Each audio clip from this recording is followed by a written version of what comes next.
ಕಾಂಗ್ರೆಸ್ ಕಾಲದಲ್ಲಿ 10 ರೂಪಾಯಿ ಗ್ಯಾಸ್ ಬೆಲೆ ಏರಿಕೆಯಾದಾಗ ಬೀದಿಗಿಳಿದು ಒಲೆ ಹಚ್ಚಿ ಚಹಾ ಮಾಡ್ತಾ ಇದ್ದಂತಹ ಸಚಿವೆ ಶೋಭಾ ಕರಂದ್ಲಾಜೆ ಅವರು ಈಗ ಎಲ್ಲಿ ಹೋಗಿದ್ದಾರೆ? ಈಗ ಸಿಲಿಂಡರ್ ಬೆಲೆ 60 ರೂಪಾಯಿ ಏರಿಕೆಯಾಗಿದ್ರು ಅವರ ಅಡ್ರೆಸ್ಸೇ ಇಲ್ಲ. ಜಿಲ್ಲೆಯ ಸಂಸದರು ಮತ್ತು ಬಿಜೆಪಿ ಶಾಸಕರು ಜನ ಸಂಕಷ್ಟಕ್ಕೆ ಸ್ಪಂದಿಸ್ತಾ ಇಲ್ಲ ಎಂದು ದಕ್ಷಿಣ ಕನ್ನಡ ಜಿಲ್ಲಾ ಕಾಂಗ್ರೆಸ್ ಅಧ್ಯಕ್ಷ ಹರೀಶ್ ಕುಮಾರ್ ವ್ಯಂಗ್ಯವಾಡಿದ್ದಾರೆ. ಮಾಧ್ಯಮಗಳ ಜೊತೆ ಮಾತನಾಡಿದ ಅವರು ಕೇಂದ್ರದ ಕಾರ್ಯವೈಖರಿ ವಿರುದ್ಧ ತೀವ್ರ ಅಸಮಾಧಾನ ವ್ಯಕ್ತಪಡಿಸಿದ್ದಾರೆ.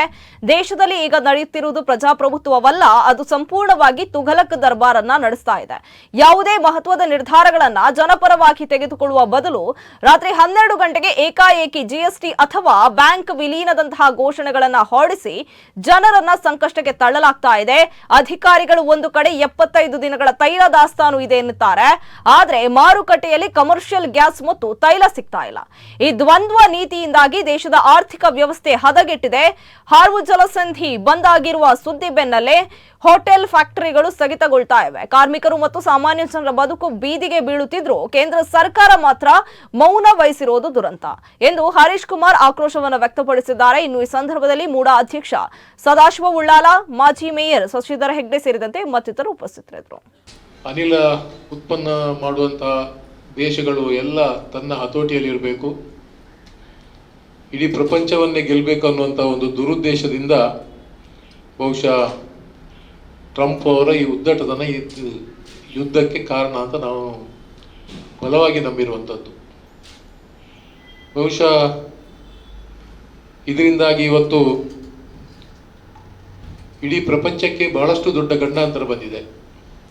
ಅನಿಲ ಉತ್ಪತ್ತಿ ಮಾಡುವಂಥ ಎಲ್ಲ ದೇಶಗಳು ಕೂಡ ಇವತ್ತು ಅನಿಲ ಸ್ಥಗಿತಗೊಳ್ಳುವಂಥ ಕೆಲಸ, ಅನಿಲ ಸ್ಥಾವರಗಳಿಗೆ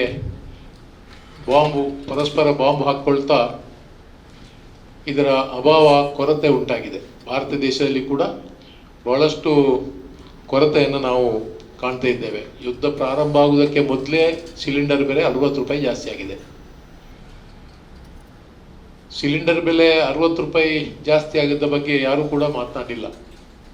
ಬಿಜೆಪಿ ಸಂಸದರು ಮಾತಾಡಲಿಲ್ಲ. ಶೋಭಕ್ಕ ಮೊದಲೇ ಮಾತಾಡಬೇಕಿತ್ತು. ಯಾಕೆಂತ ಹೇಳಿದರೆ ನಾವು UPA ಸರ್ಕಾರ ಒಂದು 10 ರೂಪಾಯಿ ಜಾಸ್ತಿ ಮಾಡಿದರೆ ಸಾರ್ವಜನಿಕ ಬೀದಿಯಲ್ಲಿ ಬಂದು ಸೌದೆ ಒಲೆ ಹಾಕಿ ಚಹಾ ಮಾರ್ತಿದ್ದವರು ಶೋಭಕ್ಕ. ಬಹುಶಃ ಈಗ ಇತ್ತೀಚಿನ ದಿನಗಳಲ್ಲಿ ಅವರದ್ದು ಅಡ್ರೆಸ್ಸೇ ಇಲ್ಲ. ಉಡುಪಿ ಸಂಸದರಾಗಿರುವಾಗ ಕೂಡ ಅವರು ಸುದ್ದಿ ಇರಲಿಲ್ಲ. ಇವತ್ತು ಬೆಂಗಳೂರು ಸಂಸದರು, ಕೇಂದ್ರದ ಮಂತ್ರಿಗಳು, ಆದರೂ ಚಕಾರವನ್ನು ಎತ್ತುವುದಿಲ್ಲ ಅವರು. ನಮ್ಮ ಸಂಸದರಿರಲಿ, ಶಾಸಕರಿರಲಿ, ಯಾರು ಕೂಡ ಇದರ ಬಗ್ಗೆ ಮಾತನಾಡೋದಿಲ್ಲ. ಕರ್ನಾಟಕ ಸರ್ಕಾರ 1 ರೂಪಾಯಿ ಜಾಸ್ತಿ ಮಾಡಿದರೆ ಅಲ್ಲೋಲ ಕಲ್ಲೋಲ ಮಾಡ್ತಾರೆ. ಇವತ್ತು ಗ್ಯಾಸ್ನ ಬೆಲೆ 60 ರೂಪಾಯಿ ಜಾಸ್ತಿ ಆಗಿದೆ ಒಂದು ಕಡೆ.